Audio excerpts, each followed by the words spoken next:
ہمارے اوپر یہ فرض نہیں ہے ہم نشہ اور چیزوں سے بچوں کو روکیں. ہمارے اوپر یہ فرض نہیں ہے ہم ڈاکٹر بنانے کے ساتھ ساتھ اپنے بچے کو عالم دین بنائیں. کیا ہمارے اوپر یہ فرض نہیں ہے کہ ہم انجینئر بنانے کے ساتھ ساتھ اپنے بچے کو عالم دین بنائیں؟ نہیں ہے.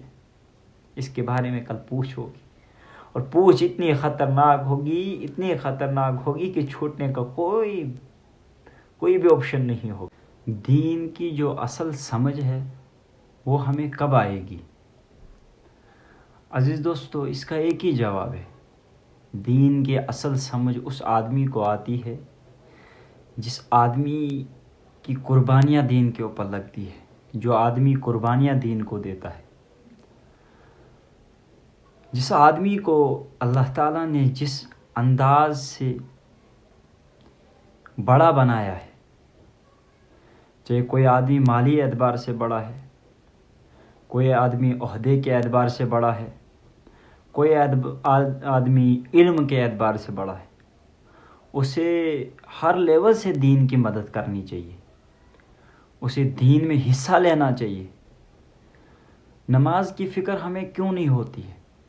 اصل میں ہمیں اپنے بچوں کی ڈاکٹر بنانے کی فکر زیادہ ہوتی ہے، انہیں نمازی بنانے کی فکر کم ہوتی ہے. وہ اس لیے کہ ہم بچے کا کنسیپٹ پہلے سے ہی بناتے ہیں کہ ڈاکٹر بننے کے بعد ہوتا کیا ہے، اور جب بچہ ڈاکٹر بن جائے اس کے بعد اس کا لائف سٹائل کیسا ہوگا، وہ کس عہدے پر فائز ہوگا، وہ کیا کیا کام کرے گا، کن کن کاموں سے اس کو گزرنا ہوگا، کیا کیا حالات اس پر آئیں گے، کتنے عیش و آرام کی زندگی گزارے گا. یہ سب چیزیں یہ کنسیپٹ بناتے ہم اپنے اولاد کا. اس کے بعد وہ تمنا کرتا ہے کہ ابا میں ڈاکٹر بننا چاہتا ہوں. ہم نے جب اس کو بتایا نہیں نماز سے اللہ تعالیٰ کے ساتھ ملاقات بھی ہوتی ہے، نماز کے ذریعے سے ہم اپنے مسائل کو حل کر سکتے ہیں، اسے نماز کی عظمت کو سمجھایا نہیں، اور افسوس والدین کر رہے ہمارا بیٹا نماز نہیں پڑھتا. اگر وہ ڈاکٹر بننے کے لیے آپ کے سمجھانے سے تیار ہو سکتا ہے تو نمازی بننے کے لیے تیار کیوں نہیں ہو سکتا ہے؟ یہ کوئی بات ہی نہیں ہے. یہ جواب اللہ سنیں گے، مگر یہ جواب قابل قبول نہیں ہے. ہماری اولاد نماز نہیں پڑھ رہی، کیوں نہیں پڑھ رہی؟ اگر اس وقت کے نوجوان، اس وقت کا بچہ چھوٹا ہے یا بڑا، کسی بھی نشے کے اندر مبتلا ہے تو عزیز دوستو اس کے ذمہ دار ہم لوگ ہیں نا بھائی. اس کے والدین ذمہ دار ہے، اس کی تربیت ہی ایسی ہے. اگر ہماری تربیت میں قصر نہ رہ جاتی، قسم اللہ کی ہمارا بیٹا ولی خدا ہوتا، ہمارا بیٹا اللہ کا دوست ہوتا، ہمارا بیٹا نبی سے محبت کرنے والا ہوتا، ہمارا بیٹا دنیا کے اوپر مرتا نہیں، آخرت کی طلب کرتا. مگر ہمیں تو سمجھ ہی نہیں آ رہی دین کیا ہے. دین تب سمجھ آئے گا جب اس کے پیچھے قربانیاں لگائیں گے.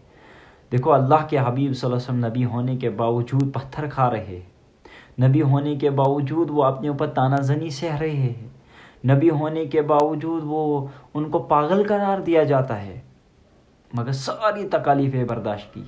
وہ اس لیے کہ دین کے لیے، دین کو پھیلانا ہے. اور اللہ کے حبیب صلی اللہ علیہ وسلم نے زندگی کا ایک ایک پہلو اللہ کی یادوں میں گزارا، اور ہر وقت صحابہ جیسی لشکر کو انہوں نے تیار کیا. اتنی بڑی لشکر صحابہ کی تیار کر کے چلے گئے کہ دین باقی رہا صحابہ سے. اور رسول اللہ صلی اللہ علیہ وسلم کے بعد جنہوں نے دین کو تھاما اور ہم تک صحیح دین پہنچایا، اس میں زیادہ کردار صحابہ کا ہے. عزیز دوستو، یہ صحابہ کی جماعت اتنی خطرناک بنائی، اللہ کے حبیب صلی اللہ علیہ وسلم کو کتنی تکلیف کا سامنا کرنا پڑا. ہمیں تو کوئی تکلیف ہی نہیں آئی. ہمیں تکلیف اگر ہے صبح فجر نماز کے لیے بستر سے نہیں اٹھیں گے، یہ تکلیف ہے ہمارے لیے. اور اللہ کے حبیب صلی اللہ علیہ وسلم راتوں کو نمازیں پڑھا کرتے تھے، رات بھر اللہ کی عبادت. اور یہاں تک کہ کہیں مرتبہ نماز پڑھتے پڑھتے یہ پیر سوج جاتے تھے، تمہیں بے ہوش قسم کھور. اللہ کے حبیب صلی اللہ علیہ وسلم نے ایسی ایسی قربانیاں دی، اور رات بھر اپنی امت کے لیے دعائیں کرتے تھے، رات بھر مانگتے تھے یا اللہ میری امت کے ساتھ صحیح معاملہ فرما، خیر کا معاملہ فرما. ان تک دین کیسے پہنچے اس کی فکر کی، صحابہ کرام کو ذمہ دار ٹھہرایا.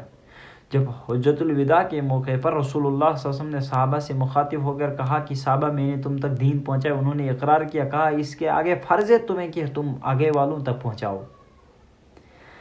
کیا ہمارے اوپر یہ فرض نہیں ہے ہم اپنی نسلوں کو دین کے اندر داخل کریں؟ کیا ہمارے اوپر یہ فرض نہیں ہے ہم نشہ آور چیزوں سے بچوں کو روکیں؟ ہمارے اوپر یہ فرض نہیں ہے ہم ڈاکٹر بنانے کے ساتھ ساتھ اپنے بچے کو عالم دین بنائیں؟ کیا ہمارے اوپر یہ فرض نہیں ہے کہ ہم انجینئر بنانے کے ساتھ ساتھ اپنے بچے کو عالم دین بنائیں؟ نہیں ہے۔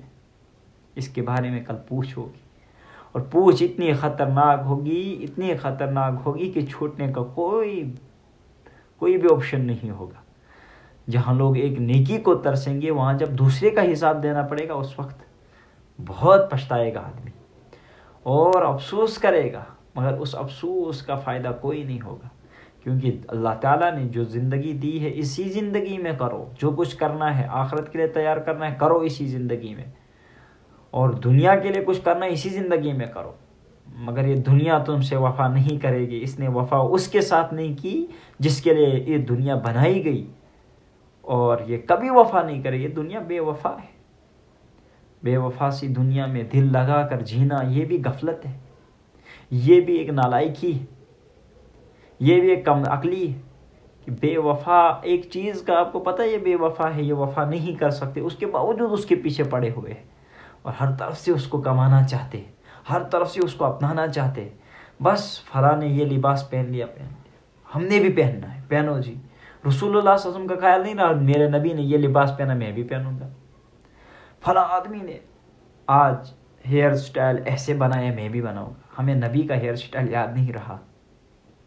فلاں آدمی نے آج ایسا کام کیا میں بھی کروں گا، نبی کی نماز یاد نہیں رہی، اللہ کا حکم یاد نہیں رہا، میں کر رہا ہوں۔ فلاں آدمی کرکٹ کھیل رہا ہے میں بھی کھیلوں گا، ٹھیک ہے کھیل رہا ہے، اور کبھی نہیں یہ سوچا کہ نبی نے قرآن پڑھا میں بھی پڑھوں گا، صحابہ قرآن پڑھتے تھے میں بھی پڑھوں گا، علماء قرآن پڑھ رہے میں بھی پڑھوں گا، نہیں ایسا نہیں سوچا، کیونکہ اس کی طرف زیادہ دھیان ہی نہیں دیا جاتا۔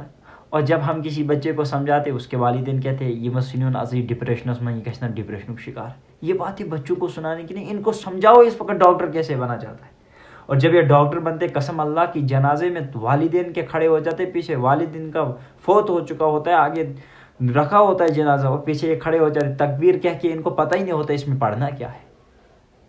حتیٰ کہ حق یہ ہے کہ بچہ والد کا جنازہ پڑھے، والد بچے کا جنازہ پڑھے، ہر گھر میں ایسا آدمی ہو جو جنازہ پڑھا ہوتا ہو، مگر ایسا کچھ ہے نہیں، اس لیے معذرت کے ساتھ مجھے یہ ساری باتیں کرنی پڑ رہی ہیں۔ اللہ مجھے بھی اور آپ کو بھی سمجھ آتا فرمائے۔